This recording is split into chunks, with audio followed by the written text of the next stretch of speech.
Naťahovaním pomáhame skráteným svalom, aby boli na obidvoch stranách tela rovnako dlhé. Sadnite si na stoličku pred zrkadlo a chodidlá opríte o podložku. Pred týmto cvičením si uvoľnite svalstvo krúžením ramien dopredu a dozadu. Nedvíhajte bradu. Prvý cvik. Hlavu uklonte k pravému ramenu, uchom až k ramenu, pravou rukou si obopnite hlavu a dlaňou zakryte ľavé ucho. Ľavú ruku nechajte spustenú vedľa tela a voľne dýchajte bránicou. Ako sa sval uvoľňuje, hlava klesá k ramenu.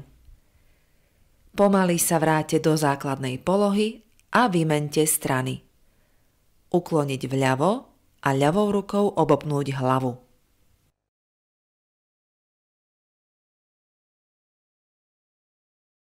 Druhý cvik. Hlavu natočte na 45 stupňov k pravému ramenu a bradu pritiahnite k hrudníku. Pravou rukou uchopte od spodu temeno hlavy. Ľavá ruka je vedľa tela. Voľne dýchajte a nedvíhajte ramená. Pri správnom cvičení pociťujete klesanie hlavy.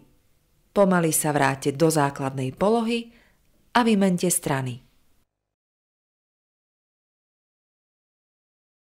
Tretí cvik. Zopnuté ruky si dajte v tyl a lakte priblížte čo najviac k sebe. Predklonte hlavu a dýchajte. Nechajte hlavu klesnúť a po skončení cviku sa vráte do základnej polohy.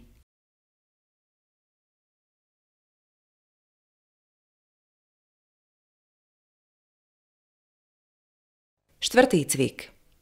Cvik je zameraný na dolné končatiny. Rozkročte nohy, chodidlá smerujú dopredu. Preneste váhu na pravú nohu, pokrčenú v kolene. Niekoľkokrát ňou zakmitajte. Cvik zopakujte s ľavou nohou.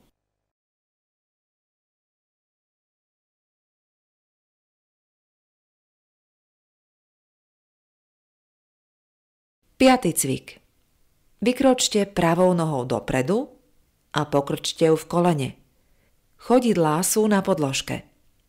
Jemným zohýbaním a vystieraním kolena naťahujte svaly. Otočte sa o 180 stupňov a pokračujte ľavou nohou.